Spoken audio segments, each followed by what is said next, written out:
Hello and welcome to the West Yorkshire Football Show. It's our weekend roundup as we check in with all our teams across the region and see how they got on. I'm Stephen Brown and with me is Chris Bell. Mr. Bell, how are we doing? Yeah, very well, thank you, Matt. How are you? Yeah, good. Another quiet day in West Yorkshire. Nothing much going on today, is there really? Oh, ever so quiet, ever so quiet. I mean, what have we got? We've got stadiums up for sale. We've got clubs axing managers. We've got winless runs that are, well, at least by the sounds of it, calling for pressure on the manager already. And he's not even been there. But yeah, it was quite a bit to get through. Yeah, absolutely. If you're watching along, please do pop a like on the video. And if you're listening on Spotify later, please do leave us a comment and a rating and a review. And you can subscribe on YouTube and Spotify for more content on all our teams across West Yorkshire as well. Okay, let's get into it. Let's get the boys in. First up, we're going to drop in Stephen Downs representing Huddersfield Town. Steve, we won't get your take on obviously the big news today. We'll save that for a minute, but just quickly, how are you feeling after today's news? Smiling for once. I know, it's the first time you smiled on this show. 23 games it took me to smile. It's nice that I can look you both in the eye and talk happily now. They're fantastic. Yeah, can't wait to get into it. It's the most exciting podcast I've done in 23 games. And we've also got your fellow championship team on Leeds United, and it's Jason. Jason, how are we doing, mate? Yeah, I'm great, mate. I'm great. Interesting in the world of Leeds United at the moment. It has to be said. Like, you go in social media, and 1 second we're signing this player, then you're not, and then you've got fans up in arms from both camps of stay calm and then don't stay calm, and the 49ers out and the 49ers in, and so it's a little bit crazy at the moment. We've got a couple of days to kind of make some stuff happen. I'm excited for the announcement of Wayne Rooney over at the Gal Farm. So. It's not called the Gal Farm anymore, but there we go. just shows your lack of knowledge on it of football. Calpine to me still, Is it? Calpine, yeah. Bloody hell. You're living back in 90s, You're always a 90s kid. Gaz, joining us back on the show after a recent bout of illness, mate. Hope you're doing okay. On to talk all things Bradford City. What's the mood at the moment, Gaz? Fractured as always, it seems. Yeah. Two camps, like there tends to be a lot at Bradford. It seems to have split early under Alexander. So, but I was just thinking if Jay's still calling it the McAlpine, I'm still going to Leeds Road, mate. Oh, wow. Oddso. Can I just make sure that Gaz wasn't in Belfast with this bout of illness yesterday? Is that true, Gaz? Nightclub in Belfast? No. Oh, he's obviously not heard about Marcus. With Mr. Marcus. Yeah, he's not heard. That joke's gone down like a lead balloon on it. Carry on, Steve. Never mind. Don't worry, we'll edit this out of the Spotify one, I think. Just to round us off, it's Shaman Stats himself. It is Mr. David Foy. Welcome, Dave. Mate, you're clocking up the appearances on the show these days, aren't you? Yeah, just very lucky. Just very lucky that it doesn't coincide with working, basically. But yeah, obviously did my own individual little video cast on the sale of the share the other week. Yes, it's good that I can be here again tonight. It's when you can pull him away from Fessel. Exactly. Yeah. His favourite moment. Yeah. I think you work for Fessel, actually. I think that's what's going to be the surprise. You actually work for them. All right, let's get things started then. Huge news today. It broke. Well, I think I saw it late morning, and Darren Moore is out at Huddersfield Town. Steve, are we surprised? Are we not surprised, or are you just happy that it's happened? No, not surprised. Mr. Kevin Nagle came out last week and said that the QPR game had to be a must-win. We were winning on the 75th minute, and then somehow decided to not win it on the 94th minute and conceded a goal. And so the game ended in a draw, and therefore he had no real choice but to relieve Mr. Moore of his duties. And yeah, it was the right decision. Come far too late. I'd have sacked him after the Leeds game, but there we go. People say that would have been mega harsh, apparently. 3 wins in 23. I think if you'd have put a tortoise in charge of the team, or even Liz Trust, who was compared to Lettice. She might have done better. No, that is a bit harsh, actually. Just not good enough. Needed to go. The right decision has been made, and I wish him all the best of luck. Nice guy, but we don't need nice guys. We need guys that are going to win football, and he wasn't one to win football matches. There was just never any connection between the Town fans and Darren Moore ever, was there, really? From kind of day one, it felt like.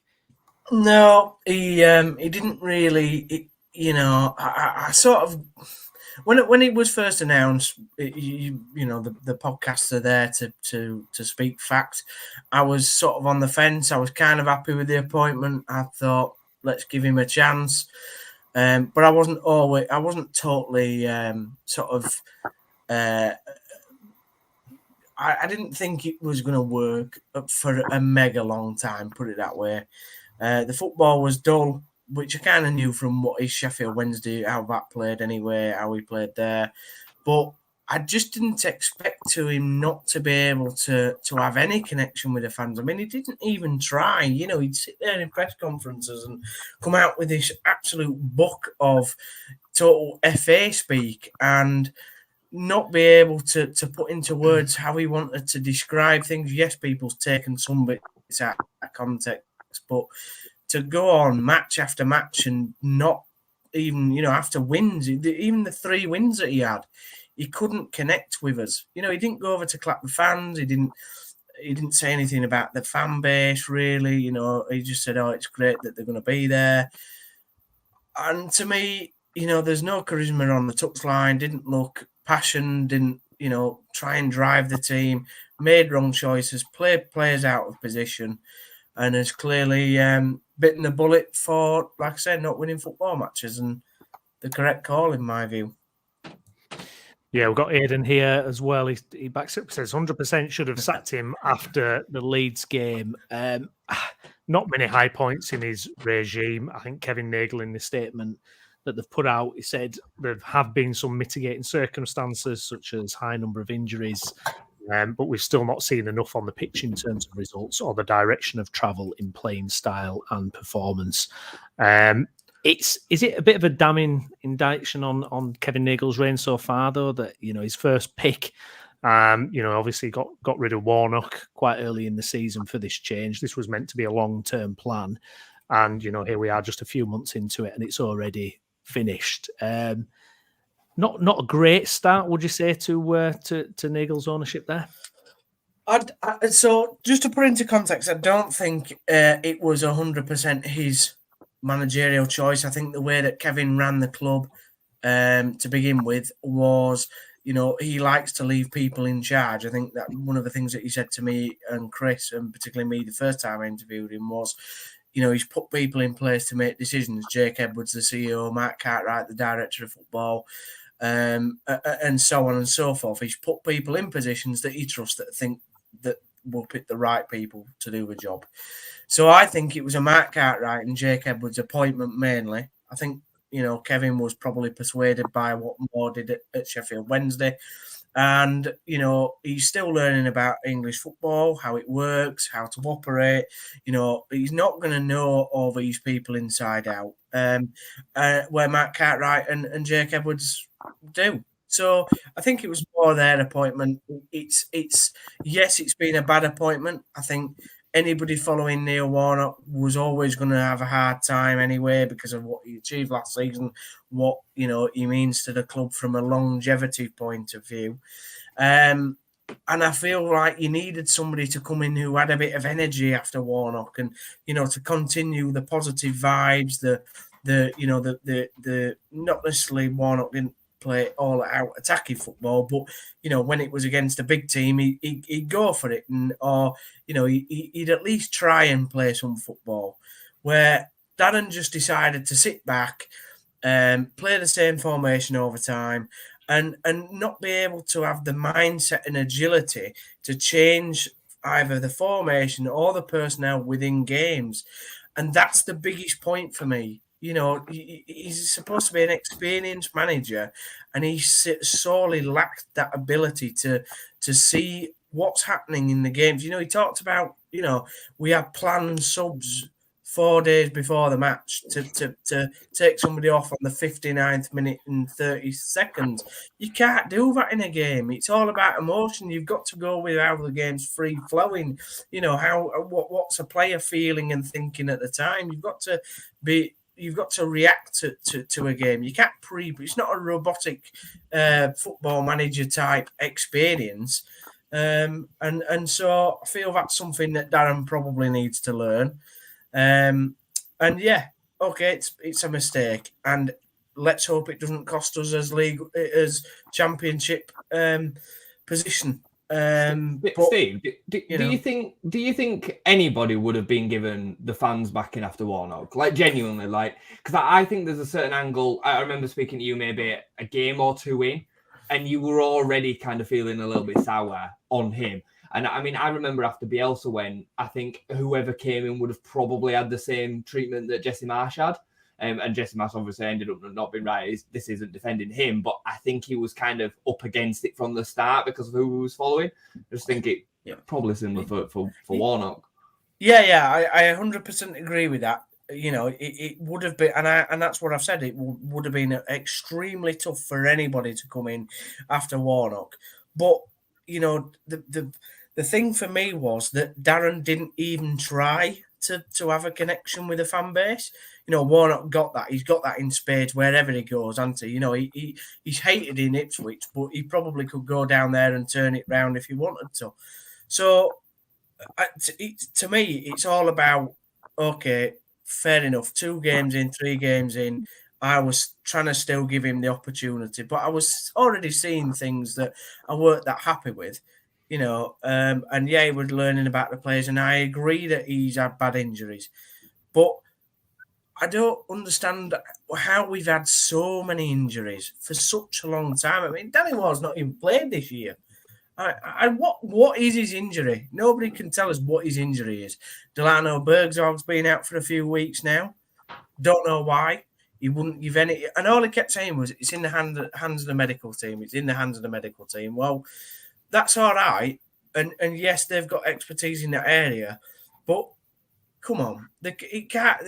I mean, at one stage we had 14 players injured, first team players. Why is that happening? There must be a reason why that's happening.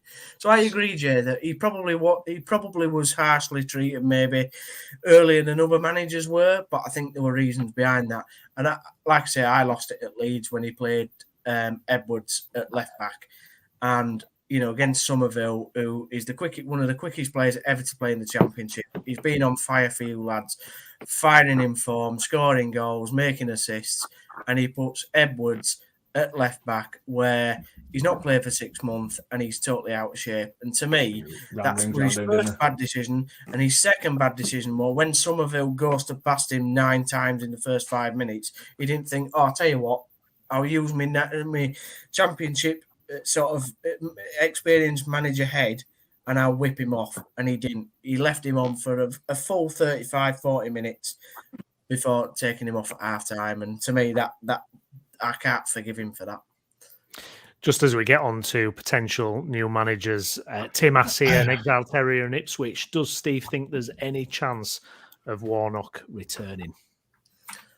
Do you want me in a one-word answer? No. I don't think Neil will return. He's the perfect man to have in this position again. And we shouldn't be in this position this time. We really shouldn't. We should have given him till Christmas. You know, being on mid-table, 9th, 10th, and then you can say, right, we found us longer-term appointment. We've taken 6 months to decide who we want. Thanks very much, Neil. Here's your 6-month payoff, and get the new man in. But we didn't do that. We sacked him after, or chose to let him go after 7 games. And brought the wrong man in more, and it's just not worked out. And I feel that is going to be a massive.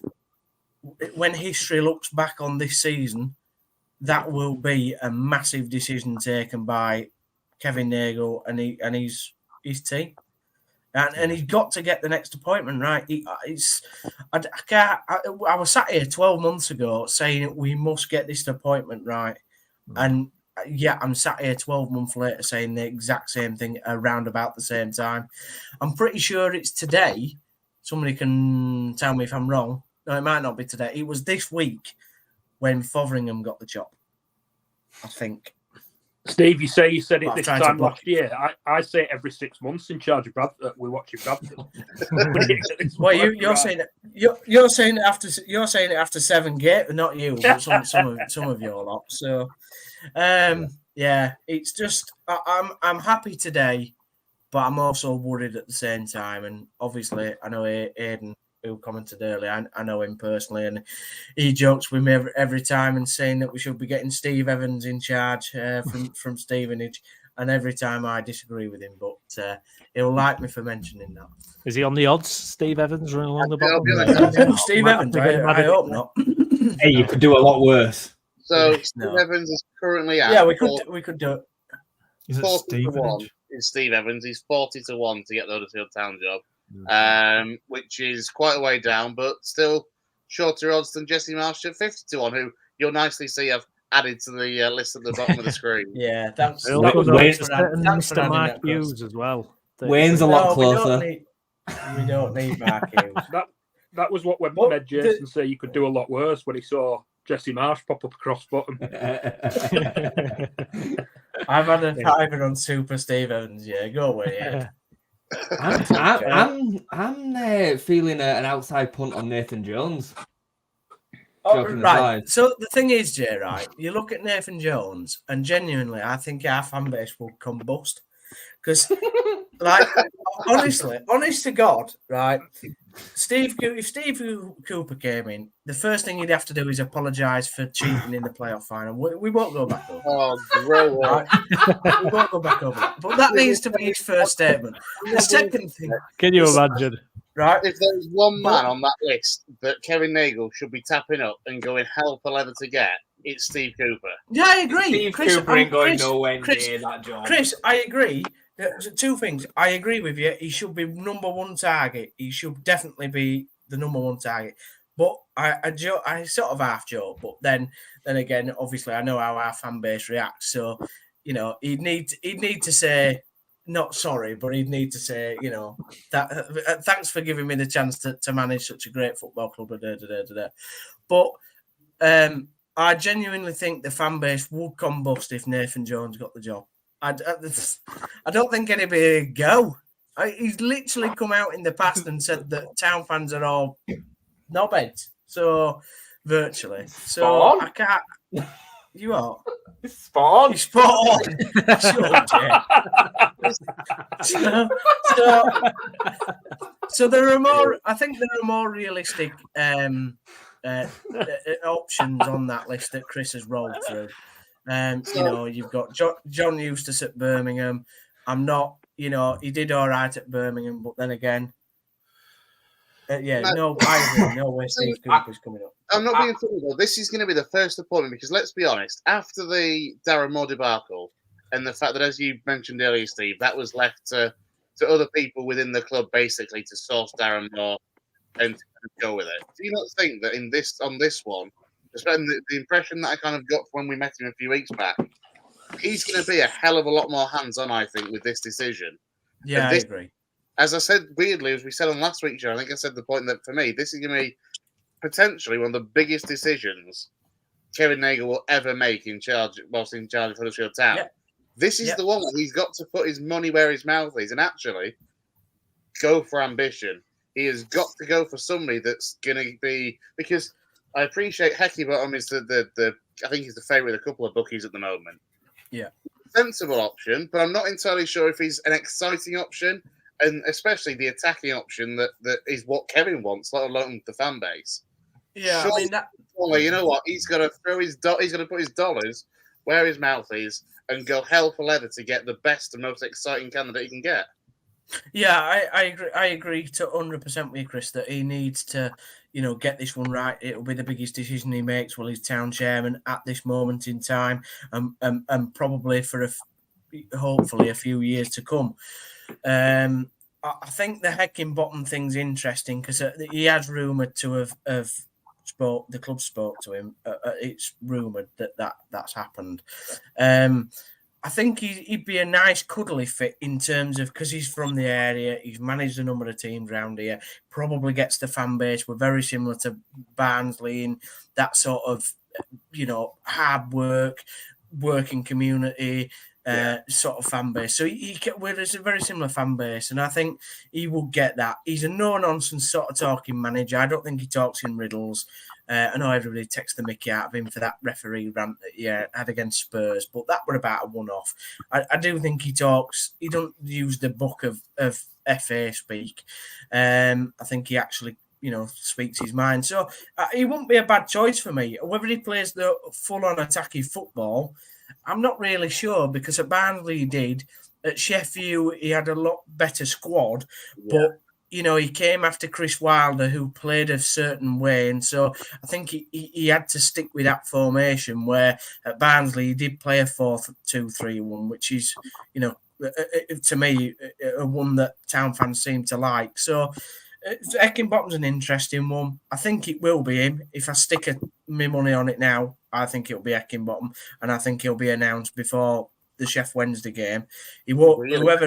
Whoever comes in won't be taking the Sheff Wednesday game, because John Worthington's going to caretaker it. I personally, I'd just, if they know their man and they know that who they're getting, which I think is Heckingbottom, I'd announce it tomorrow and let him have a week training. But I just wonder, like, after everything that Kev said in the video, his video diaries and that sort of thing about the importance of attacking football, to the point where he was, I would rather see our team attack and lose than sit out and get draws. Yeah. As much as I like Heckingbottom, and it makes a lot of sense, I'm just not sure it's exciting enough to necessarily fulfill, not so much the fan base, to be honest, but what Kev wants as the owner of the club. Yeah, Sheffield did attack, though. We're going to wave this magic wand, though, and suddenly make this squad an attacking force. We do have an attacking players. We have Josh Karoma, Sorba Thomas, Jack Radone is an exciting midfielder. So we do have players that do attack. It's just they haven't been played in the right positions and with the right tactics. They've had the shackles on. So Thomas has had to spend half the time either jumping for high balls up front, which he's never going to win, or playing as a wing back and being asked to defend, that's not his game. And that's not Josh Karoma's game either. So they've just been out, they've had no tactical information into them, and they've been played wrong. And I think if you get the right manager, we'll be all right. I don't think we're a bottom 4 squad now, bottom 3 squad now, but if we play properly. Like I said, John... The players that have come in the window have certainly helped that cause. You're certainly in a far better position now, squad-wise, than I think you were at the start of January. That's what I was going to ask you, Steve. That's what I was going to ask you. How many players have you signed this window? We've signed 4. But we've signed two strikers. We've signed 2 strikers, an athletic centre back, and Matos, the on loan midfielder who adds midfield energy. Because you wanted quite a few, didn't you, coming in? Is that enough, or do you want more? And is this going to affect it? Changing manager this week? No, well, I think we definitely needed at least 4. I think we needed 6, but we've got 4. He wanted 6. He's counting Jody Spencer in that. So what he said to me and Chris, he's got one more to get. Now, if we do get another signing, great. I think that's now very difficult to say that you've not got a manager, unless you're saying to whoever you're going to sign, unless you're saying to him, look, this is as manager, this is who we're going to announce. Do you want to sign for us? Whether that happens, I don't know, mate. But the squad at the moment, if we get players back, Danny Ward, Bergzorg, if we get them back, I think we'll be okay. I think, if he can get somebody like a manager that can get us playing, personally. I do like Heckingbottom. I think, John Eustace did all right at Birmingham, but again, didn't play amazing football. Will Still has been another manager that's been named. I don't know whether he would fancy it. I mean, the perfect one I wanted before Moore was Tony Mowbray, but obviously we haven't. That's not possible now. So I think Gary Rowett is all right, but I don't think he don't play that style, Chris, that you've just mentioned that was in the statement. So I just can't see it being Gary Rowett, if I'm being totally honest. He would be the best choice for me. The ones available. He would be the best Championship manager. Why though?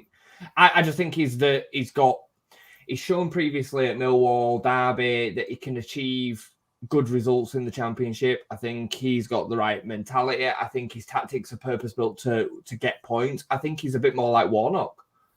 Obviously with the charismatic side of Warnock, but I think he's pragmatic in a way that's still, you know what I mean? That he's still of an attack, like he still wants to go and win games. But that was the thing under Moore, Jay, that we didn't even go and try and win games. That over these 23 games, right, we had 37% possession, so we never dominated averagely a game. We only had averagely 3 shots on target. 3 shots, not even on target, just 3 shots, averagely across his 23 games. I mean, that's not even going to try and win a football match at any level. At any level. But I don't think Rowett's that kind of manager. No. I think Rowett will be a fairly steady one. I think it'd be a good show. More attack minded than Moore, but not as exciting on the face of it as others. I want to throw one more name out there that Gaz and Dave in particular will be more familiar with, and that's I think he's 25s on the current list. That's the Stockport County gaffer, Dave Challoner, who does play good attacking football, but admittedly with the squad he's got now, for the level. What are the point in him leaving Stockport? Yeah, why would he leave? Why would he leave a team that's top of the table that could play Huddersfield next season? All right, Dave. Jesus, thanks very much. The same goes for whatever his name is, Mourinho or whatever his name is at Portsmouth. Why would he leave top of the table Portsmouth to come to Huddersfield? Yeah, well, you wouldn't, would you? Mourinho, I understand more so because sorry, I couldn't get his name live. For Challoner though, Dave, Excuse me. skipping League One. If you go to Huddersfield, keep them up. You've skipped League One altogether, and he's been a manager on the up that's been doing a lot of good work over the last few years for quite a while. Plays some great football as well, doesn't he? He plays extremely good football. I mean, obviously, I worked for Charlie for a little bit in the promotion season from National League, and they play extremely good attacking football. It's outside of the box, though, I admit. I will openly say it's an outside the box option, but I looked at it and thought, you know what? 25-1, that wouldn't be a bad shout. We are going to go pay for the manager, though, Chris. He's extremely well backed at County. I will say that. Like, there's some serious money behind him, and I think he would probably have more confidence and have less expectation of getting Stockport into the top 6 in League One than he would Huddersfield. Fair. I think. Do you know what I mean? I think it's purpose built for him to actually go again next season. That's their plan. I know that they had Championship in mind within 6 years, so that is their plan.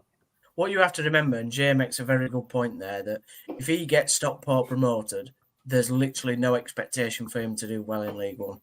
If we go down, we're a big club in League One. We're like a big player. Like, you know, no,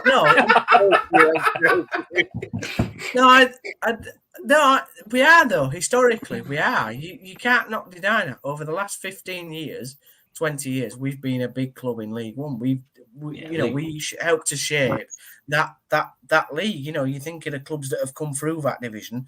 You go back to 2009. You've Southampton, Brighton, Leeds, Forest. You know, all them sort of teams, Brentford, all them sort of teams have eventually gone up. And obviously, we were one of the early ones that did go up, Millwall. So I think there would be massive expectation if we went down for us to get promoted straight away. And I think that would not suit somebody like him coming in. So I can't say he's going and buying a manager out of his bloody hell. He's already paying off Warnock and Moore now. He's not going to go buy a manager, is he? He's going to go get one that's out of work. So I'm just going to try and bring on Lewis, who's put a question on. He couldn't join us on, but he has. I don't know if this will fit. Like, I'll be honest, it won't. Wherever the actual question is off the screen there. Lewis, you have broke YouTube, mate. I don't know how you've done it. Lewis has written an essay. War and Peace. I mean, Brownie, you read that for everyone. I'll find the end of the comment. Yeah, try and get the end of it. Yeah, so Lewis, it says, genuine question, Steve. I appreciate Eckenbottom is local and available, but he's left Sheffield United, who he helped get promoted. Town is a different ask at the moment, and unlike Sheffield United, you're not up they're challenging at the top of the table, and it would take something pretty special to break into the top 6 next year. If you survive, whoever comes in has to work with the squad unless there's any last-minute deals before Thursday, which isn't ideal for the rest of the season. And then he's followed that up then he says, if I was Nagel, you have to do what you can do to get Warnock back and have another look at who to get in next season. Why wouldn't Warnock come back? Why wouldn't Warnock come back? Because what? And thank you very much, Lou, for your That's a great comment, by the way. It was a great comment. Great comment. But no, the reason Warnock wouldn't come back is because I know I've just said we're already paying him. I think that's plain and simple. B, twice. There was a bit of niggle there from there's something behind the scenes that didn't go quite right at the end of Warnock's tenure, and so I just don't think they'd have him back. They're looking for they want to make a longer term appointment, and Warnock just isn't a longer term appointment. So there's no way Neil Warnock is coming back to town. If Neil Warnock comes back to town, it will be it'd be the biggest cloak and dagger thing any club's ever done in history. I think in terms of Heckingbottom, yeah, I understand what you're saying about Sheffield and Town being a different ask, but I'm pretty sure Sheffield were very low in the table in the Championship when Heckingbottom took them over. Not as low as Town, don't get me wrong, but they weren't doing great. They were in a bad shape after, I think, Wilder left them. And so he had to pick up all the pieces. He's very good at, picking pieces out. Sorry? Was Heckingbottom not the caretaker after they parted company with Wilder in the Prem, not in the Championship? Because Wilder left when they were in the Premier League. Heckingbottom took over and took him down. He came in, didn't he? He took him down effectively, but then took him straight back up again. Yeah, it did. Yeah. No, but can someone check on Aidan? My point is that but he was never. Sorry, Steve. So my point with Heckingbottom is that I just think he's just a good fit, and I imagine that yes, he's not an exciting appointment, which I do agree with you, Chris, on that one. But he's more of an exciting appointment than what Moore is, and I just think Sheffield was a bad time for him, and at Sheffield. And if you get it wrong, you get it wrong, and he's probably learned a lot of lessons. Have all Darren Moore's staff gone with him? Have they all gone? Hello? Have I froze? Hello? Oh, are we all having lag problems? Am I back? Or is it just me? It's just Steve. Hello, you're back, you, Steve. Has Darren Moore's staff left as well, or? I think this. I'll go answer this while Steve's trying to catch up with us. Oh, go on then, Steve. You hear? I'm back. Yeah. Sorry, I don't know where they left, but yeah, Darren Moore's staff has left. Yeah, they've all left. Because Paul Heckingbottom comes as part of the team, doesn't he? Like it was very much a team ethic at Sheffield United. He had Jack Lester and Stuart McCall with him, and it was very much a shared responsibility type thing. So it'd be interesting to see. If you took him, you'd probably have to take them two as well. Oh, could he do it though? Because Stuart McCall was a bit of a Bradford legend, rock up at Huddersfield Town in the background. Surely, it will though. If it'll be interesting to see. It'll be interesting to see where we go. I think there's a few names we've talked through where they're interested. We'll see what happens, but they've just got to get it right. And I think the comment that you said, Chris, was absolutely bob on. I just think it's just so massive because if he gets it wrong, we'll be seeing. Well, we won't be seeing Gaz next season, will we? But we'll be seeing some teams that are closer to Gaz. Lincoln versus Huddersfield Town next year. There we go. Oh yeah, we'll be seeing Chris. I can go to Chris. I'll be able to go to the Imps with Chris. That'd be great. That a little away day. I'll sit in the away end. You can sit in the home end. I mean, I think that the long and short of this to round up is if you're watching Kevin Nagel, put your money on Steve Cooper. Go on, go get him. Go get him. He might be expensive. It'll be worth it. Cooper's not coming, Chris. Cooper's not coming. Any manager that's got I'd take Cooper all day long. I think any manager that's got any sort of big championship reputation is going to see that as a huge risk right now. If it were at the beginning of the season, it's different because then they've got the summer to go at it and whatnot. But I think taking over that role for, I even think Heckingbottom is taking a big risk because right now I think at the right time it could probably go into a top 10 job. Yeah. I think it's a big risk. Yeah, absolutely. Yeah, but it's not as much of a risk as what it is for Cooper. Yeah, 100% agree with that. Just before we move on from Huddersfield then, Steve, it's some massive games coming up. Obviously, Sheffield Wednesday, which, you'd say is definitely a 6-pointer there, but a tough run after that. Southampton, Sunderland, Hull coming up in the next few games. I mean, it's a real difficult task, isn't it, for anyone who's coming in? Yeah, massively difficult. Like, literally, we've had our 4 games now that we feel we could have got something out, and Darren Moore's gone and drawn 3 of them. So, you know what I mean? It's just literally wasted 3 games. Yeah, it's unfortunate. Yeah. You started off so happy on this podcast as well. I think, like he says, yeah. I just think the next 3 after this is like the Southampton game. We aren't getting out of that, are we? For being honest. Yeah. If you could, Brownie and Jay, that'd be helpful. Yeah, exactly. That'd be great. Cheer you two up, wouldn't it? If we could beat them, it'd be great if we could beat them. But yeah, we'll see. I'm not confident, Brownie. Whoever we bring in, to be fair. Can we just ask around the room then? Who thinks going to be the next Town manager? Chris, who are you saying? Who's your gut saying? As much as I'd like to see it with Cooper, I have to kind of go with the logic that Jay has brought to the table on this occasion. I still want to kind of stick my neck out and say someone slightly outside the box. But I'm just not quite sure who. I'm not sure that. Actually, you know what? I'm kind of curious about Michael Duff. I think he would be a fairly safe pair of hands as well. He's currently the second favourite at 4-1. Now, it's not going to be fast-flowing attacking football, but it will get results for Huddersfield, not for Swansea. Jason? He's another. Yeah. I don't think it'll be Heckingbottom either. I have a feeling it's going to be somebody a little bit more, maybe Wayne Rooney with less to lose. No, joking aside, as much as I'd love it to be Rooney because I think it'd be hilarious. I think it's going to end up being somebody like Nathan Jones or Lee Johnson. That's who I think. That's who I think it'll Jesus, end up being.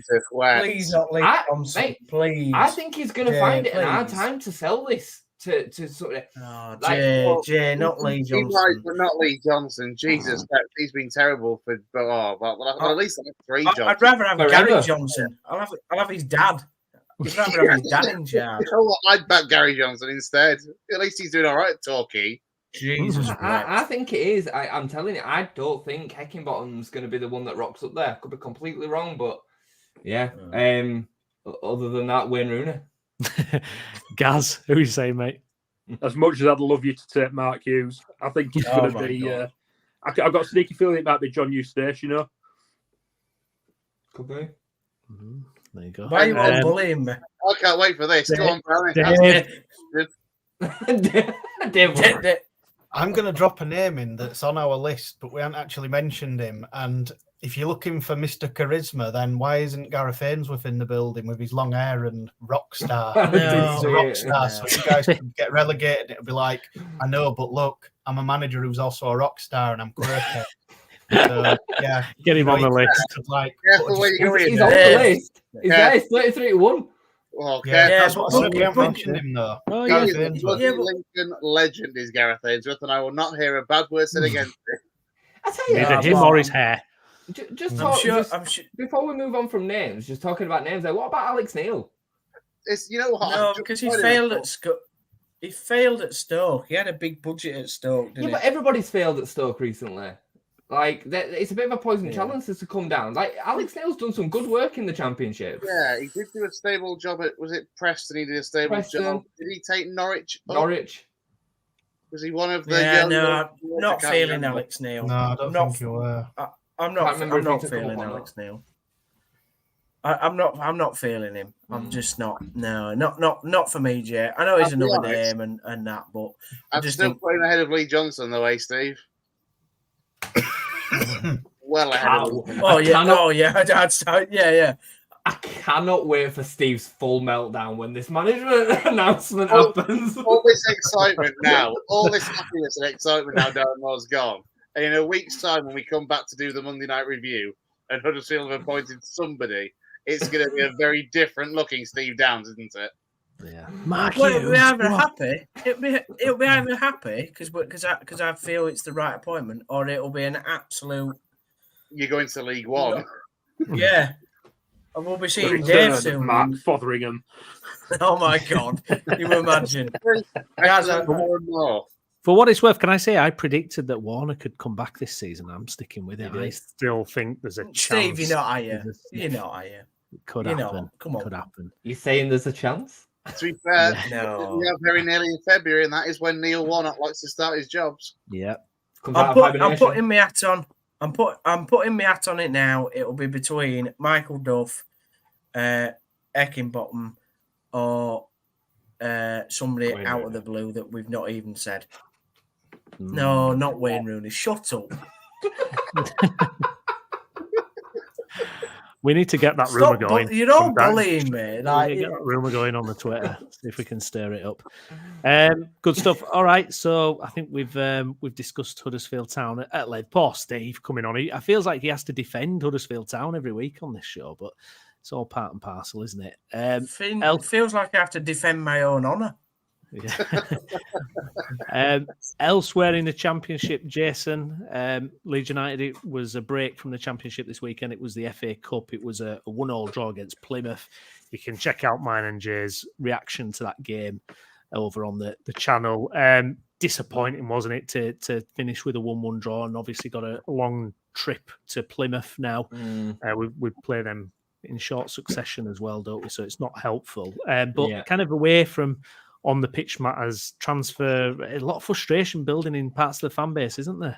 Yeah, it's been a bit of a toxic week between the fan base, to be honest, which is crazy when you think of the way that we started 2024 and the way this, the season's going. Really, we've got as many points on the board as the season that we had when we won the league, when we won promotion under Bielsa. We've got the same points at the same stage. It's incredible that we're finding a way to end up being toxic. I do think there's a certain element of the fan base that just thinks we should just roll up every week and win every game and everything should be perfect. And I mean, the noises are very clear that we want to recruit, but we want to recruit the right people. We want to recruit the right players.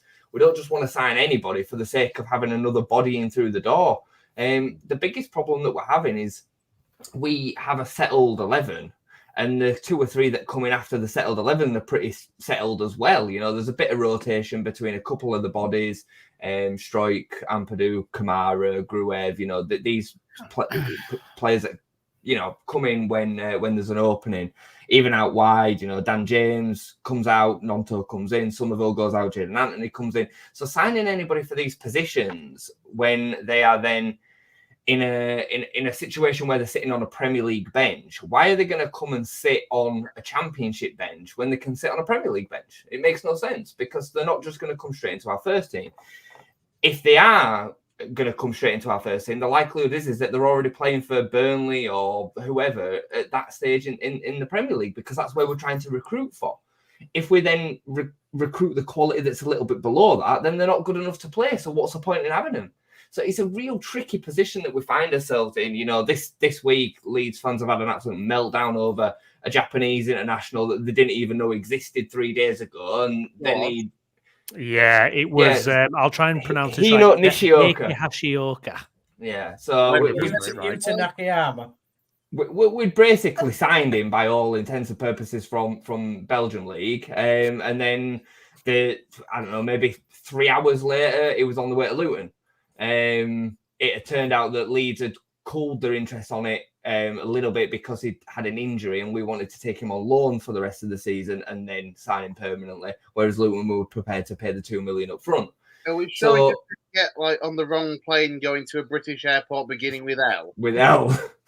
It's a bigger club though, Chris. He's gone to a bigger club, so it's all right, isn't it? You know what I mean? We could be in League 2. But Jace, how many times have we seen this where we're linked with a player, and like Gakpo, remember a couple of years ago, and it's like it's over the line, it's happening, he's packing his bags, and then an hour later you refresh Twitter and he's buggered off somewhere else. That strike you mentioned the other night, Jay, with Bamba Dieng or something. Bamba Dieng, yeah. I think the thing is with football rumours and social media and whatnot, is the fact is so much of this goes on behind the scenes where you're close to signing the player and then it doesn't happen, but we as fans never hear about it. That is what happens in clubs all the time. And then when one of these filters through, it looks a bit shocking and a bit startling, but that is normal in the background. So I don't get too hung up on it, but the meltdown that fans have had, I mean, Leo Yelder's left today for Sunderland for £2 million. I think it's a great deal. He's nowhere near championship quality for me. He's nowhere near certainly our first team. And we've managed to we signed him for £250,000 from Celtic 2-3 years ago, and we've made some good profit on that deal.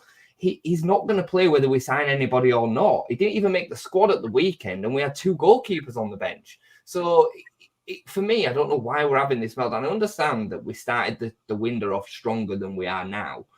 Ayling and Jed Spence going out wasn't expected at the time. And I do believe that they're trying to recruit. But I don't want to see us wasting money, Brownie. Like, I think it's key that we are recruiting properly. Last January we went and made signings. It didn't stop us getting relegated.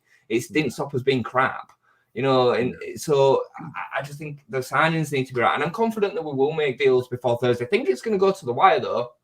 I think it's going to go to the wire.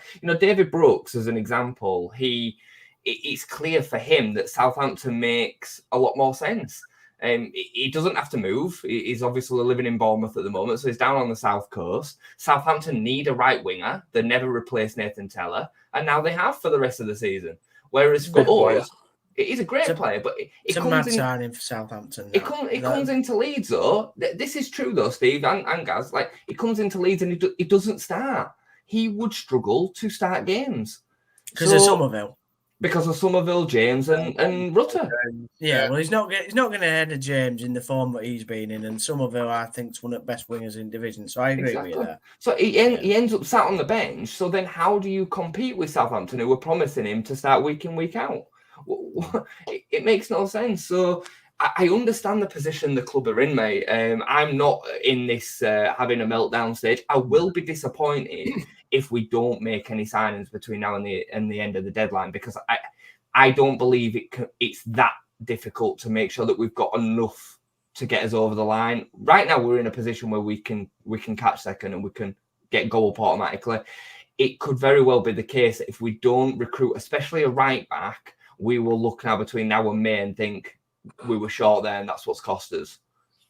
Yeah, one transfer that doesn't seem to be going away is Ben Godfrey. It looks like it might actually be back on, believe it or not, and you can see this one kind of going back and forth till the end of the window. Yeah, I mean, I think one of the names that we've heard is who we will end up with. I think it'll be either a combination of or just one of Connor Roberts, Charlie Taylor, and Ben Godfrey. It'll be one or maybe two of them three, because I think Connor Roberts makes a lot of sense.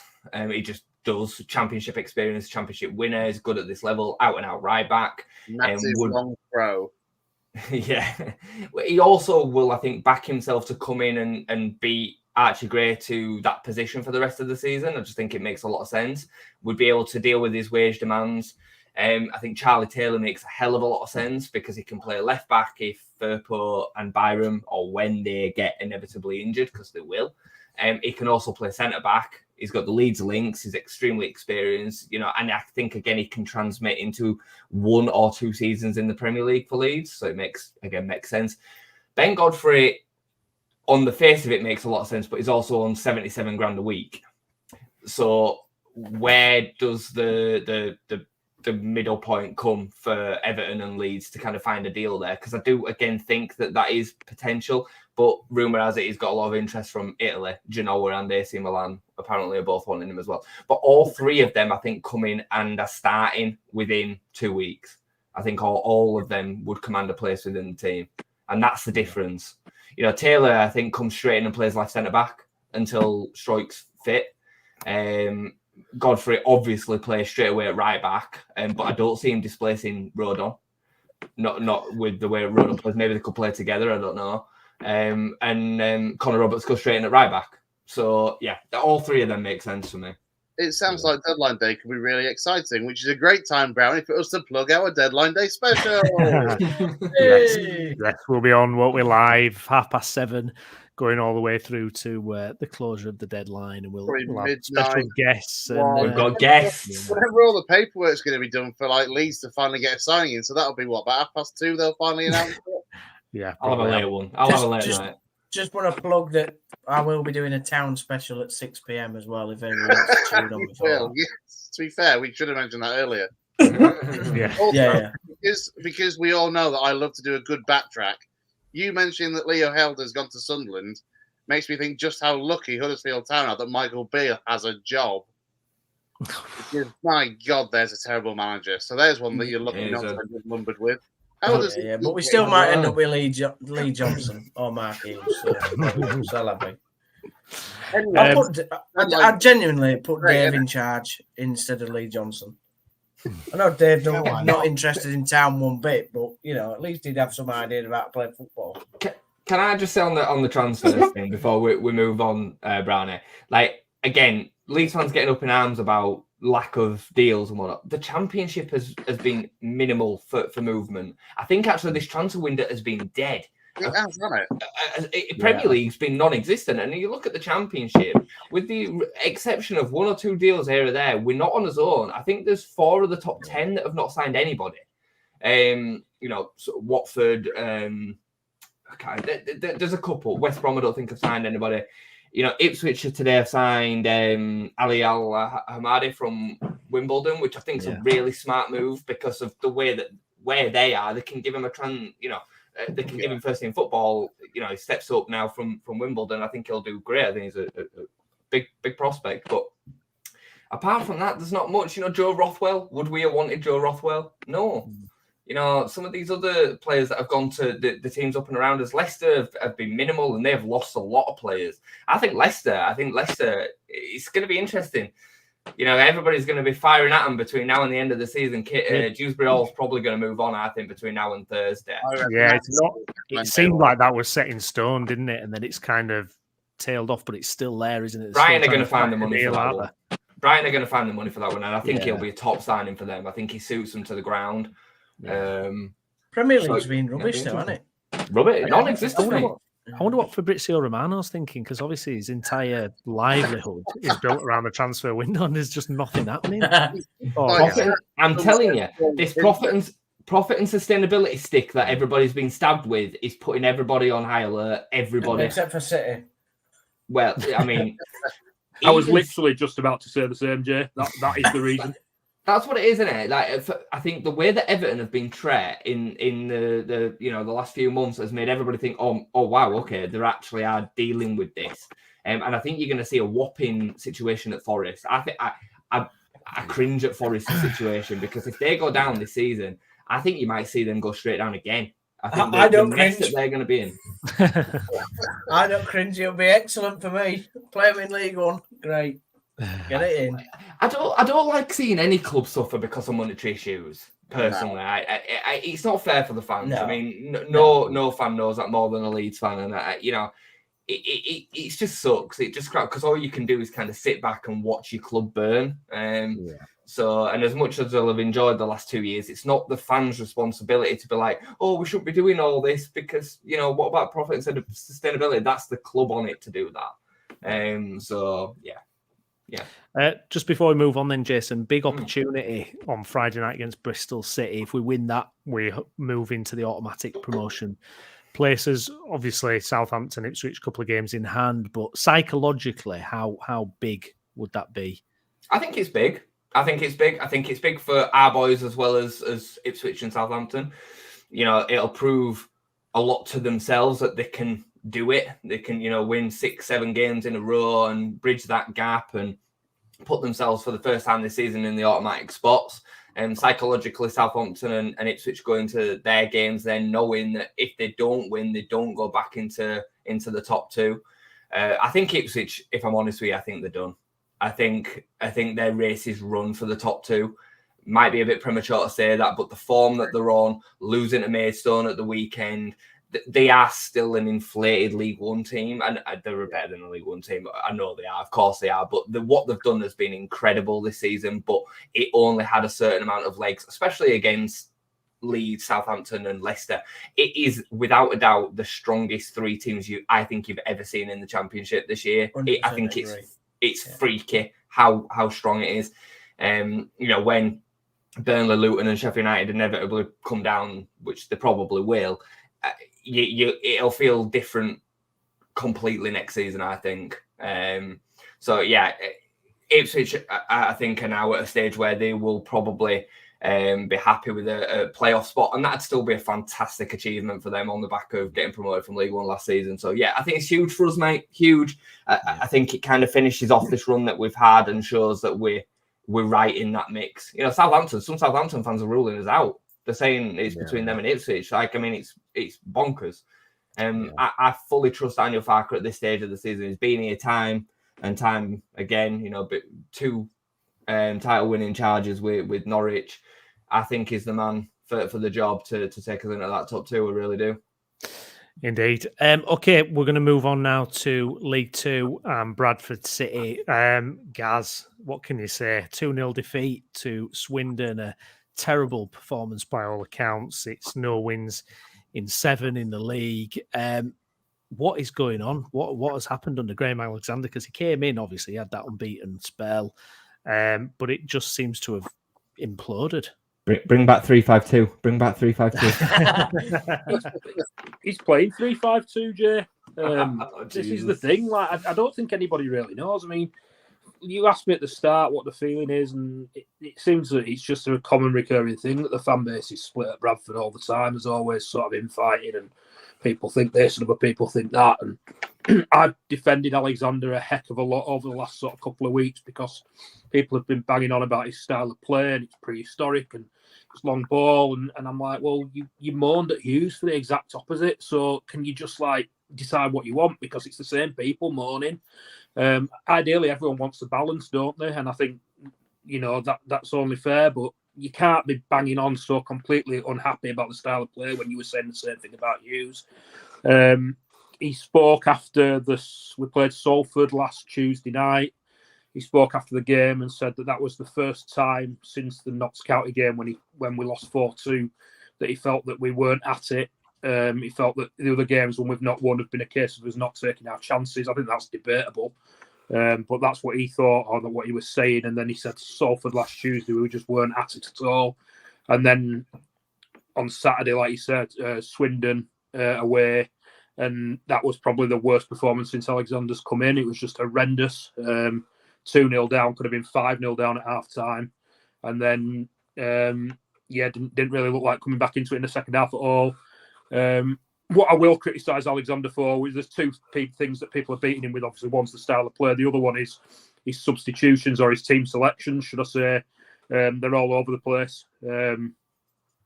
When you've got 99%, because Bradford is a divided fan base at the best of times, as we all know. There's always a lot of infighting. But when you've got 99.9% of the fan base saying he could do 3 things straight away to improve the team, and he's not doing it, and he's arguing against it in press conferences, then it's a bit worrying. Yeah, has he kind of talked to good things? Yeah, go on. What are the 3 things? No, sorry. He's head around with the centre halves. He said that he dropped John Tompkinson after Tuesday's game against Salford because he thought he wasn't at it. And the Bradford fans have been clamouring for him to drop Ash Taylor for weeks and weeks and weeks. He just will not drop him. So the fact that he said he dropped John Tompkinson for poor performance when he's picking Ash Taylor week in, week out is just bizarre. He said that he was asked about it by Jamie Rayner after the Swindon game. He was asked where Matty Platt is because he's another centre half who's probably better than everyone thinks he's better than Ash Taylor. And he said he's spoken to Matty Platt and told him what he needs to do to improve to get in the team. So basically, we've got 5 centre halves, and we've got Ash Taylor, who used to be the number 1 pick. The fans would have him as the number 5 pick straight away. The other one is the attacking midfielder. Clark Adore had a decent start to the season, but at the moment, fans just don't think he should be in the team. He's come in since Jamie Walker got injured. Jamie Walker's a massive player for us, and we've not won since he got injured at Doncaster. But Clark-Ador's been his replacement, and he's just been anonymous in every single game, and he keeps getting picked. People think that Bobby Poynton or Harry Chapman should be getting in the team instead, and he's not doing. He's not picking him. He's picking Clark-Ador. And then the other thing that he was asked about by Jimmy Rayner after the game was Richie Smallwood's set pieces, which have quite frankly been horrendous for the whole time he's been here. People say, has he got it written in his contract that he's got to take set pieces? Because he's not a playmaker, he's not a set piece taker, but he takes them. And 9 times out of 10, they're dreadful. And he defended that after the game on Saturday and said that a lot of the time it's not the set piece, it's the way we attack it in the box. Yeah, so you're talking about Richie's 2 team selections and then Richie Smallwood's set pieces that all fans are agreed on. The rest agreed on the attacking midfielder, the centre half, both should be dropped. And Richie Smallwood's set pieces, getting someone else on him. I saw social media having an absolute meltdown the other night after the last game about Ash Taylor. Yeah, it was quite funny actually because I went on Twitter and people were retweeting what the Swindon fans were saying, and one of them said Ash Taylor is the worst player I've ever seen at the county ground. I saw that. And someone else said that Bradford City are the worst team I've ever seen at the county ground. And one of the lads I follow, the Bradford fan, said, "Mate, Bradford City are the worst team I've ever seen at Valley Parade. Never mind." Yeah, it's not good, is it, at the moment? I did see that Adam Raj as well. He kind of, in the width of the post, he was kind of pointing fingers at Graham Alexander, and he was saying that he's getting away with it a little bit. Horrible style of football, long ball after long ball, defensive heavy team selections, ostracising flair players, and perseverance with his favourite underperforming players. How much pressure is he actually under? Is there a risk here that there could be a change coming up in the next kind of, I don't know, couple of months? Surely you can never rule it out at Bradford, can you? The way we go through managers, you can never rule it out. The thing is, like I say, I've defended his style of play for the reasons I said before. Obviously, it's not great to watch, but maybe that'll change over time when he sort of gets a bit more of a balance. I like the way he talks, but his demeanour's changed a lot in recent press conferences from being sort of quite buoyant, quite confident, quite sort of self-assured, and now he just sounds depressed and downbeat. So things are obviously getting to him as well. There might be a change, but like you were saying before about Steve said about paying 2 managers at Huddersfield, we're probably still playing Derek Adams and Mark Hughes. So like he's got, and Graham Alexander's got a 3-year contract. I wouldn't be calling for his head yet. No way. I'd give him till end of season at the very least. But things do need to improve. And like I said, when all fans are looking at the team and saying, why are you picking him? And why are you picking him? And why is he still taking set pieces? And it's the same every single time the team sheet comes out. It's a bit worrying. Gaz, can I just ask you a question about Jake Young? So, like, yeah, I saw a lot the other day. I know we've kind of gone back and forward about what he offers you, his qualities. Then the transfer bid came in, and it was kind of like it's pretty much almost certain that he's going to leave. And then it looks like they're going to settle him. Then he didn't even start the other day against Swindon, which I found bizarre. And I'd seen a lot of Bradford fans that I like respect a lot that were basically saying, like, why have we not made the decision to sell him when we could have got the max value for him now? Instead, we're going to force him to sit here, not suit the style of play, and then probably lose him at the end of the season anyway. What's your kind of take on it? He didn't look happy when he came on as a sub on Saturday, Jay. That's all. He looked miserable. Came on at half time, didn't he? Yeah, he did. Do you know what they did as well? They took Andy Cook off and put Jake Young on his own up front. Oh, What? Jesus. So it's like, well, you're taking your target man striker off. Jake Young hadn't played for us since he came back from Swindon because he'd been injured. And they were saying he was getting fit. And the fans were all saying, well, there's an ulterior motive here. We're just not playing him because he's not allowed to play for more than 2 teams in a season. So obviously, he's already played for Swindon. If he plays for us, we won't be able to sell him. And to be honest, that's what I was thinking. And I think that's what most people were thinking. That makes sense. Yeah. And Alexander was denying it in press conferences, and he kept saying, no, he's not fit. I've not been told I can't play him. If he's fit and I want to play him, I'll play him. And then it never happened. And then he appeared on bench on Saturday, and that was the first time we'd seen of him, and everyone were a bit shocked. So, yeah, I expected him to go. Like you say, he's at peak value now, especially as you're coming towards the end of the window. If he doesn't carry on and get, I don't know, between 5 and 10 goals between the end of the season, his value is only going to diminish in it. Yeah. So I think it's a really, really, really strange one, especially since as we sold Harry Lewis. The rumours were we needed the money from both to cover the debt. So I don't know. I honestly don't know. He can't go anywhere now.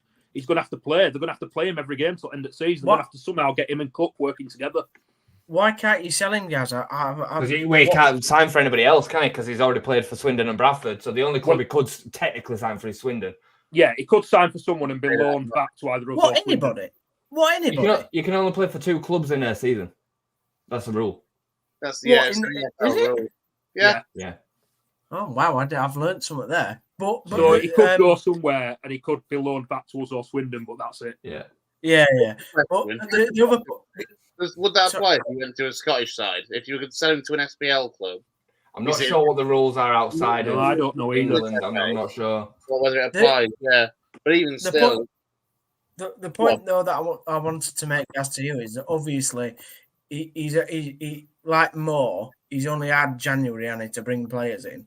But you're in the position where you genuinely don't have any money. We've been in the position where we've actually bought some people, but you genuinely don't have the money to do that.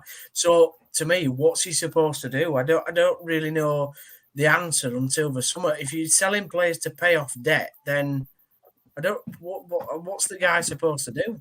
Well, that's the rumour. Obviously, that's not been confirmed by anybody in the city, but that's what the rumours are. He's always said he has to get players out before he could bring players in, but he was kind of swinging that and saying that that's because the squad was too big and he wants to work with a smaller squad. He has got players out, but I expected more to go out than have. For some reason, Ryan Tulloch's still with us. He hasn't played since Alexander came in. Alexander says he expects him to go. He's basically said, I've told him he's not going to play here and he will be leaving at some point. But why he's not gone back to West Brom, I have no idea. Adam Wilson's not figured at all under Alexander. Why he's not gone out on loan, I don't know. Maybe those 2 moves will happen before Thursday. I would 100% expect them to happen. But then I also expected Jake Young to be sold and he's not been sold. So everyone's wondering what, there's always the sort of caveat with City that a manager's hand, there's only so much that a manager can do, and there's a lot of problems behind the scenes. And Derek Adams described us as a small club who think we're a big club, and behind the scenes we're only small. And I think there's an element to that. There's issues that fans want to speak to the club about, and they've been trying to get the club to have a fans forum, which Ryan Sparks has said he won't do because he said that we've had our annual fans forum. But someone found in the club charter that we're meant to do 2 fans forums a year and we've only been doing 1. So I don't know what's going on there. And then a couple of independent groups, City supporters, got together tonight and have organised their own fans forum in Bradford where they're meeting up to discuss sort of what the issues are and what we can do to sort of help sort things out. Obviously, I didn't go to that, but it'll be interesting to see what comes out of that and if they can approach the club with any suggestions. Was that tonight? Yeah, that was tonight in Bradford, yeah. Yeah, I think Jason McEwen was there, wasn't he, from Width of the Post? And he said interesting fans forum, or he was watching online, wasn't he? Yeah, I was watching a bit of it online before I came on here. Obviously, you don't know because there's no club representation there, so you don't know what. I think they were sort of discussing what they can do and what they want to do and how they want to approach the club. Because obviously it's the first time these sort of groups have got together. But I think it's a good idea. There's a lot of independent supporter groups around Bradford, and it'd be good to sort of draw them all together and create a collective voice that can then go to the club and speak to the club. Because, like I said, I think everyone acknowledges that no matter who the manager is at City, there's always going to be these issues behind the scenes, and the manager's only going to be so much to blame. You can only keep going through so many. Everyone knows that now. Obviously, like I say, Alexander, I can totally agree with these team selections and stuff, but the other issues, no, not so much at the moment. There's issues behind the scenes, and obviously fans just aren't happy, but they're never happy, and they're never going to be happy because we're not where we should be. Good news, guys. Sorry, Chris. No, sorry, Steve. I'm just going to say, have there been any arrivals whatsoever, or has it just been a few out, but not as many as you anticipated? We've had one arrival back from Plymouth, who was brilliant for us last season. He's come back. Fans are so unhappy at the moment and have been for such a long time that they're accusing that of being a PR signing and that Ryan's only done it because the fans want him back because he was a fan's favourite last time he was here. He played against Salford last Tuesday, played 65 minutes and got injured. So he didn't play on Saturday, and he's going to be out for at least 2 weeks apparently. So it just never rains, it pours. All right, that's weird. Good news, though, guys. There's another manager on the market today. So, get stuck in, son. Hey, I wanted him. Not so much now after what you've told me about him. No, you can. I haven't told you anything personal about it. I'm just. No, but you know what I mean. You can have him, mate. You can have him. No, I don't see a change. I won't make a change yet. Like I said, people are happy with the style of play, and I can understand that. But you've got to be careful what you wish for when you've slagged Hughes' style of play off for so long. So I can kind of see both sides of that argument. But his team selections do need to change. I just can't get my head around it at all. No. I did see Ryan Sparks, chief executive. He was doing an interview, wasn't he, with the TNA last week? What did you make of that, Gaz? Did it address any issues, or was it just fluff? Really, I feel like you just put 50 pence in, Gaz, without with just merely asking the question there, Brown. And you put 50, look at him; he's ready to go. It's difficult because I don't know how it's been handled. I would imagine that there's been some kind of like, it sounds harsh, but I'd imagine it's a heavily sanitized interview. I really would. It's not given the fans any sort of clarification or any appeasement of the issues that we have at the moment. People were sort of rolling their eyes saying, we want to be able to ask these questions, and why ain't this being asked, and why ain't he being probed on this and that and the other. Obviously, it's better to hear from him than nothing, because people have been saying that, he don't communicate enough, and obviously at least he's done this. And I know that Simon's obviously worked hard to get him to come and speak to the paper, which is obviously a good thing, because he obviously knew how much the City fans wanted to hear from him. And I know that Jamie Rayner's trying to get him to do an interview with Radio Leeds as well. So whether that'll happen, I don't know. Like I said, the fans wanted this for him, and he said he won't do it. So yeah, sanitised, I'd say, but at least it was something was better than nothing. You've got the complete opposite of what I've got. So, like, tomorrow we're getting a Kevin Nagle diary, apparently. So you've got the complete opposite, Gaz, feelings to what I have. I've got too much truth. You've got not enough honesty and communication. Yeah. I can understand with Ryan Sparks, like, because when he said stuff in the past, it's been used to beat him around the head with in future. Like sound bites. We're not going to put up with mediocrity at this football club, etc., etc. So I can understand why he's withdrawn and don't want to speak. But you've got to sort of somehow communicate with fans, especially when they're so unhappy like they are at the moment. Yeah, I think it's one of those we are going to try, aren't we, again, at some point. If you think back to last deadline day, he was due to come on and then had to pull out at the 11th hour sort of thing. So I think we are going to try again to see if he'll come on here, Gas, so that you and Jason can come on and try and, put some questions to him. Fingers crossed. Amazing. Ian, thanks for your comment, mate. He does say Gaz mentioned the shocking team selection on Saturday. Oh, he has. Trust me. You just need to rewind. Believe me. I know Ian myself, and we spoke on Saturday about the team selection. So when I read that, I was like, is he being sarcastic? Fair enough. Let's see how things go on at Valley Parade going forward. Just before we do leave, though, a nice distraction. Quarter-final tomorrow. Yeah, Doncaster, who are obviously suffering even more than we are, it seems, in the league at the moment. They got thumped 5-1 by Stockport at home on Saturday, having lost 5-0 to Morecambe about 6 or 7 weeks ago at home. And the game that they played after they got thumped by Morecambe was against us. And that was our last win. We beat them 3-1 in the league, and Jamie Walker got injured, and we've not won since. So, it's two massive underachievers in League Two who can obviously keep the seasons alive somewhat if we can get to a semi-final and then maybe even a final at Wembley. But, it's the league form that needs to improve. Hopefully, he sorts this team selection out, because that's the only thing that's going to get, I would say, a large proportion of fans off his back at the moment. Yeah, well, thank you for that, Gaz. Okay, so we're going to drop down now. We're going to look at Halifax Town. Dave has been waiting very patiently. Lots going on. Obviously, as you mentioned earlier in the show, you did put a video on the channel talking about the selling of the ground. What's the latest on that then? How are you feeling about it, a couple of weeks on? Oh, deep breath.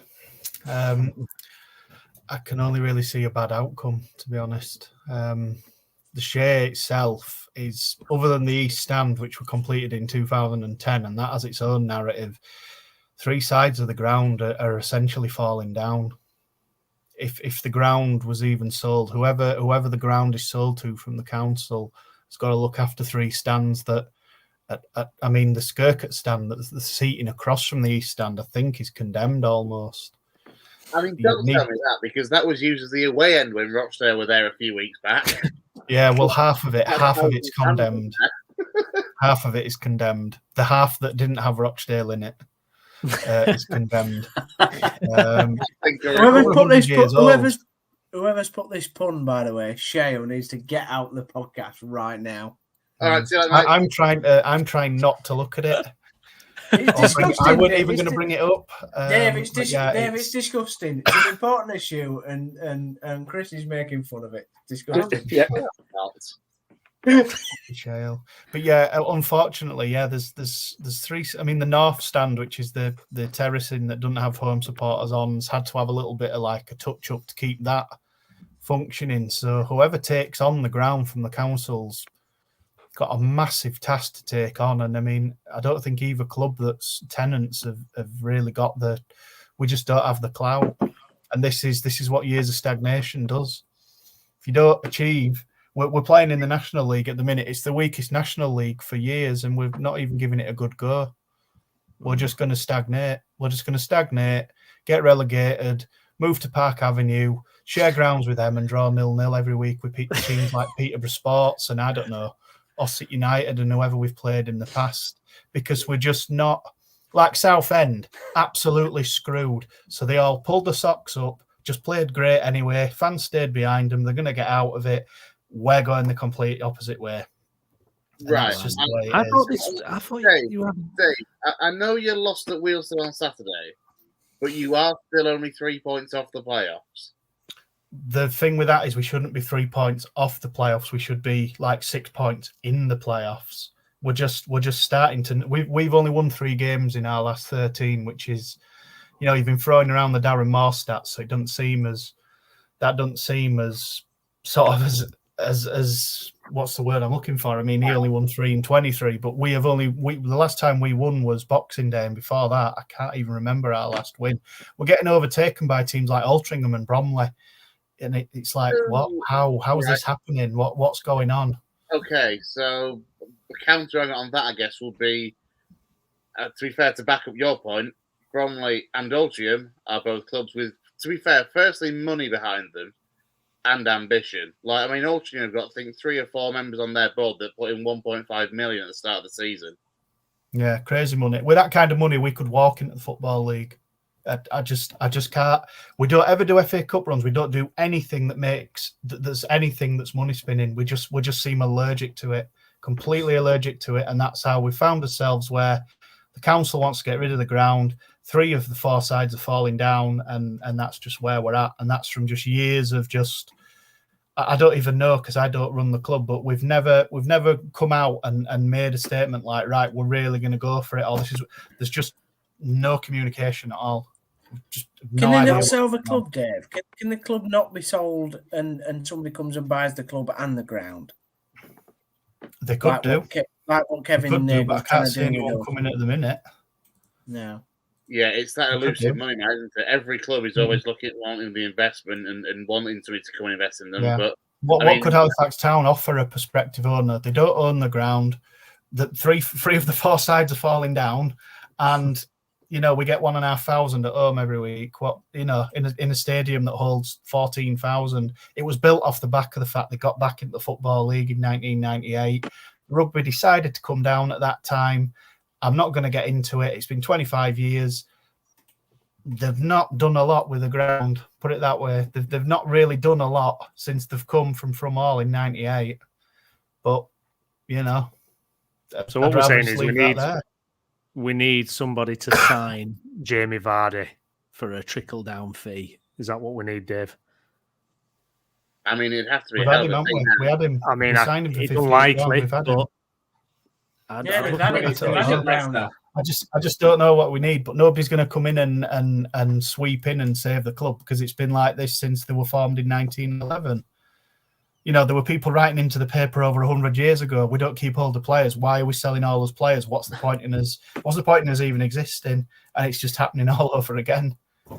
Dave, I don't want to I don't want to like make obviously it's not a fun thing that you're going through, and you know, obviously it's terrible to hear that the ground is falling down, but we have on this podcast like we've progressively got more depressed, haven't we? I tried to start it quite happy, and you know, you're talking about not even existing, mate. I mean, it's like quite, you know, existential crisis going on. If we move away from the share, this club will die. It's as simple as that. But why? It will. I just don't think the interest will be there already. I mean, our supporters just cannot rally them. They just cannot get themselves organised to sort out with the ground to get an independent, like a supporters trust. We have a supporters club, but it's not for me really to give a judgment on the supporters club. I am a member of it, but we don't have like a supporters trust that's a more critical arm of the club. We just cannot organise. We just live in a world where everybody expects everyone else to do it, and everyone will now step up and say to me, "Well, why aren't you doing it? You're being vocal." I ain't got the skills to do it. I'm just very passionate about the club. You know, obviously, when the club kind of went to the wall, you know, those years ago, people did that. They rallied round, they formed the club. You'd come back up, sort of thing. Surely there's got to be something in the fan base to you know, people to come together and get behind now. The people that were involved before are the same people that have sort of said, look, we tried to be before. When we were liquidated in 2008, we had a supporters trust and they were like, right, we'll carry on. We're going to submit to the FA team. Halifax will play. And David Bosworth had a team as well. And they sort of stepped back and let David Bosworth reform Halifax Town. And that I weren't involved in any of that. I was just a teenager. I just wanted to support Halifax Town. And my thought at the time were, if there's two teams going forward, whichever team continues playing at the Shea is Halifax Town. A bit like what Bury have been through with all their messy AFC Bury and then the other Bury existing but not actually existing. It were like if you play at Gig Lane, that's Bury. If you play at the Shea, that's Halifax Town. We left it with one club. So people that were involved before, for a variety of reasons, from just the fact that they didn't go with the supporter-owned club through other things, they're just like, we're just out of energy. We're 15 years older than then. We haven't got the passion. We've got families now. We've got other things going on in our lives, and nobody can just seem to organise it. And I can't either. I can't do it because I don't have the skills required either. And that's just how it is. I mean, if we're just sticking to footballing matters, we're shy. We've been shy in front of goal ever since Millington became our manager after Pete Wild. How many games have we scored over 2 goals this season? None. We haven't scored 3 goals in a game this season. We've been propped up by the fact that his defence is the best in the league on paper. They're starting to concede goals now, and now we're 4 points outside the playoffs. We're not in the playoffs anymore because we've conceded 7 goals in 3 games. We gave Fylde a 2-goal head start last Tuesday after, 15 minutes. Luckily, we came back into it. But guess what? Our best player, Florent Hott, is back from injury. He's injured again. He's on the injury list again. Our injury list is just a conveyor belt of constant injuries. There's just nothing positive going on at the minute at the club. Can't score goals. Anyone who shows any signs of promise gets injured. We've got Millie Ali out who got injured away from the club. By all accounts, listening to what Chris Millington's been saying to local media, he's now taken at least a week longer than what medical people in the club have said he should be taking.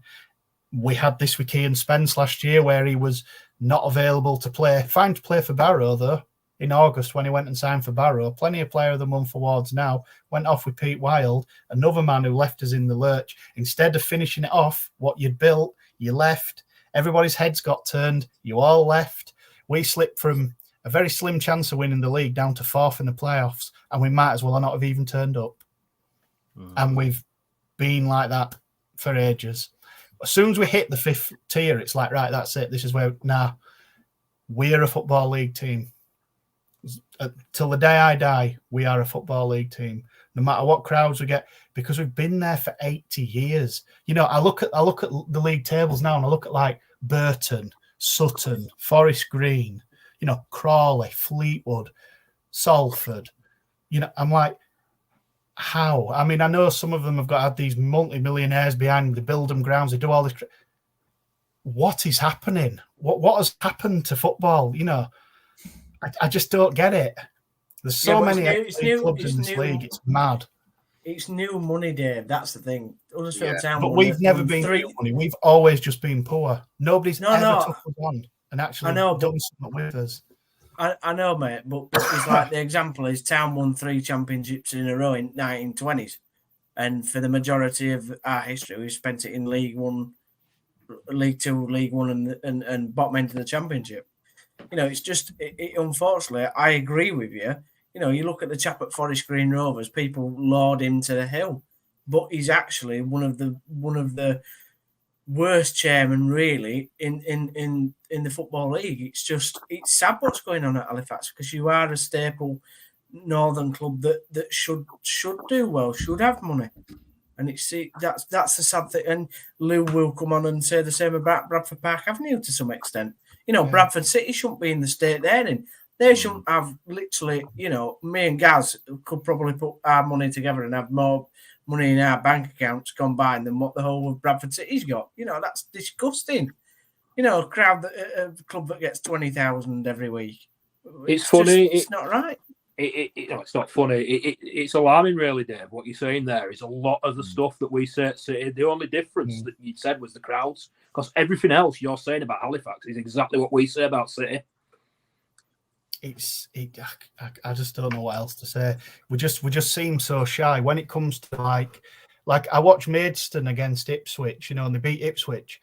Every year I see that team and I think, why can't it be us? Why is it never us? But then, you know, we're going out to like Marine at home, or we're going out to South Shields. And we used to have a record when we reformed. We'd never gone out to lower league opposition. We didn't go out to lower league opposition for about a decade, but it still didn't matter because we were making the 4th qualifying round, the 1st round. You know, we haven't even been to the 3rd round of the FA Cup. Just be in the draw. We've been in the draw and had a 2nd round replay and been in the draw. I mean, Halifax Town are actually in round 3 since 1988. I think it's 37 years, something like that. Irrelevant of who we could have drawn. It just hasn't happened in my lifetime.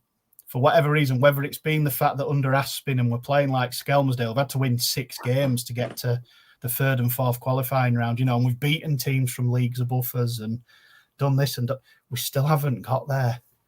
And it's like, I mean, we've been to Wembley twice, which is great. In the last 7 years, the old club, in inverted commas, never got there. 2 great days out, but it's like, as soon as it's done, it's done. We've done nothing over the summer to build on Wembley at all. Whereas I referenced Bromley earlier. They won the FA Trophy and built on it. They get 4,000 at home now. 4,000 people will follow Bromley. I mean, I think part of it is if they have a more local game, but them, Altrincham, they've all grown their crowds. And it's crazy. I mean, everybody were lauding it over Gateshead for ages, but they've dismantled themselves. Luckily for us, but I just don't know. We're just Emily sort of in the middle of the road. I mean, Emily and Golker have got, you know, 500, only a couple of hundred less fans than what you are, you know, and it's that's how mad that is. You know, you look at people in that division that Emily are in, and you know they get big crowds really compared to what Halifax do averagely for the size of club that they are. You know, it's amazing, really. But I just don't know what they could do to change it, though. Like, I've got no idea at all. Like, we could make it free for people to get in, and we'd maybe get just over 3,000. Like, you could literally not charge people to come, and we'd probably not get much more than 3,000. We've never had a sustained period of success that's built a generation up. We've just never, excuse me, we've just never had it. And the success we've had, we're knocking in 100 goals and 100 points against like the likes of Emily and Golker, and we're just smashed past that lot.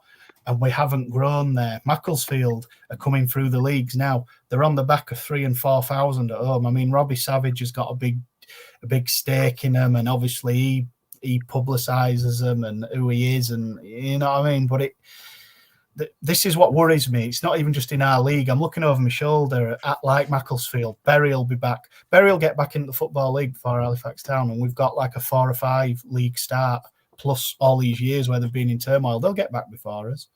You know, Stockport.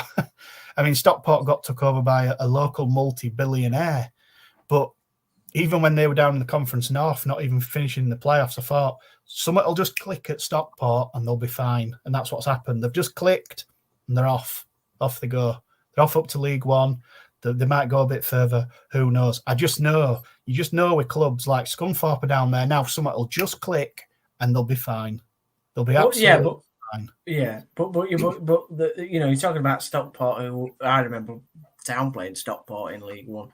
You know, Scunny are a football league club.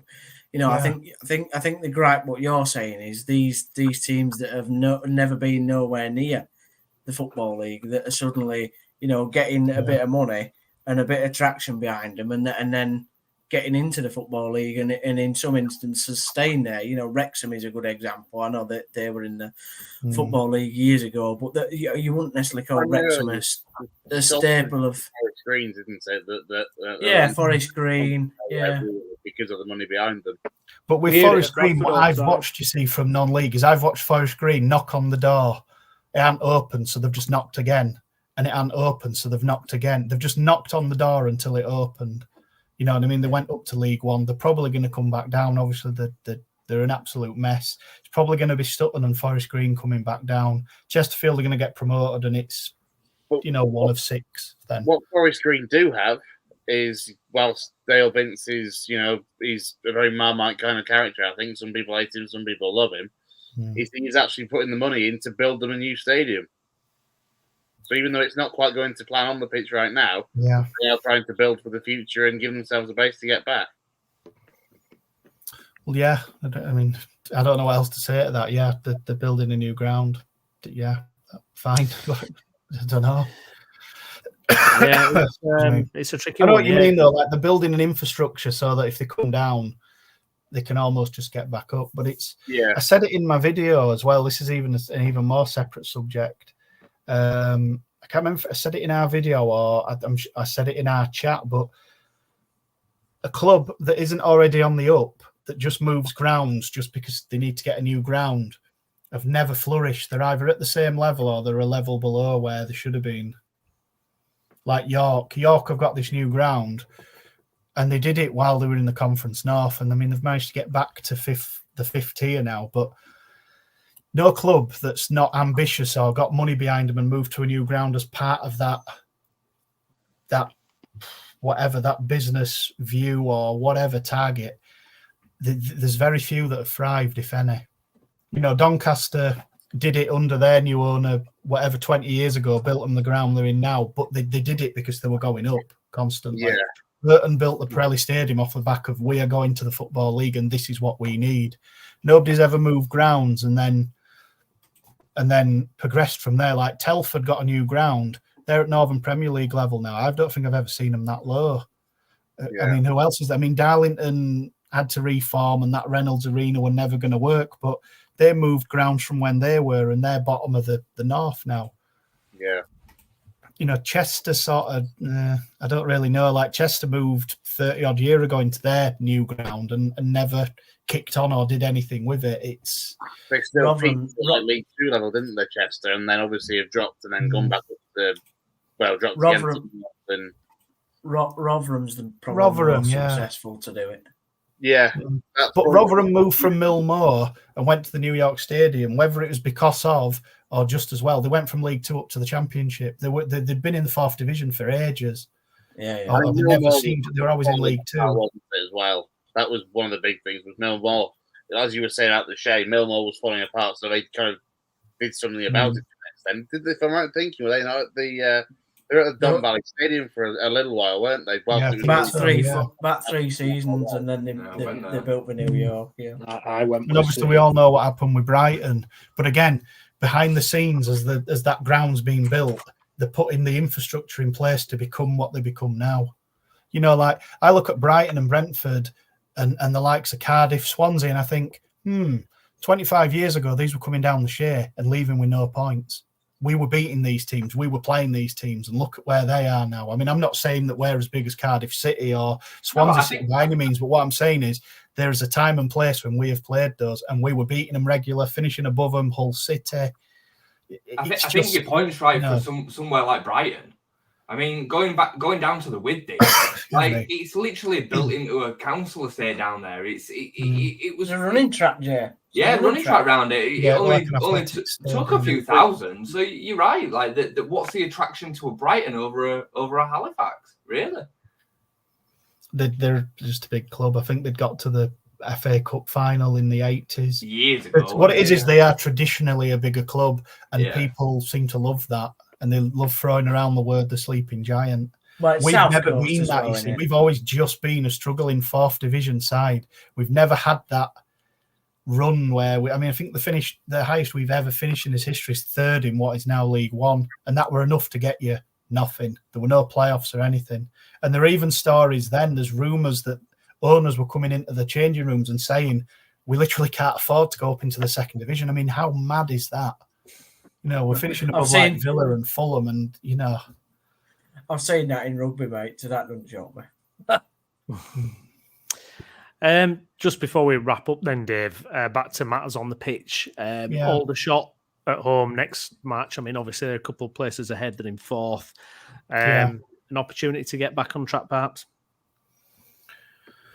I hope so. I mean, we're playing in the West Riding County Cup tomorrow at Harrogate Railway, should it pass a pitch inspection. And I have quite a lot of time for the WRCC because it gives us a chance to sort of try out. We usually just play like team. We usually play a team of.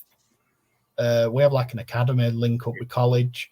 We've called it El College, and most of the teams are usually made up of players from there. So it's a load of new names to put in there.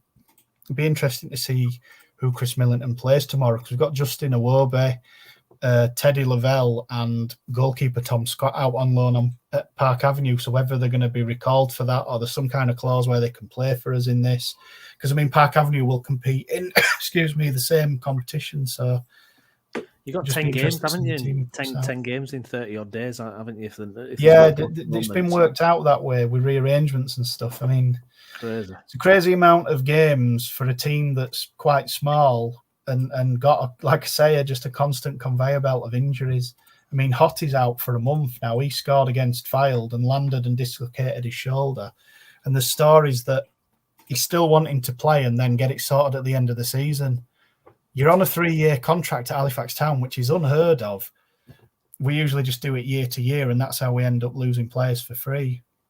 You do well and you can just leave for nothing. Sometimes that's just how we get as players. But Hottie's saying he's going to try and play and get his shoulder sorted in pre-season. I'd rather he just stop now, get it sorted now, get all his rehab done. I get that by the time he's coming back, it's probably going to be the end of the season, but we've got 2 years then where you're hopefully going to be okay. Yeah, absolutely. Good stuff. Thank you for that, Dave. Well, that's about all we've got time for on this bumper edition of the Monday night weekend roundup. I'm not sure we'll have much left to chat about on transfer deadline day now, but I'm sure plenty will happen between then and now. If you've enjoyed the video, please do pop a like on it and subscribe to the channel for more content on all our teams across West Yorkshire.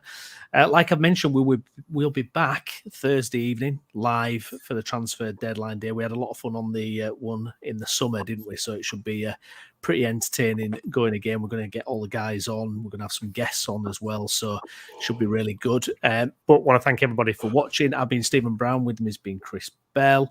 We've had Stephen Downs, Gaz, Dave, and also Jason as well. Thank you very much for watching, and we'll see you Thursday.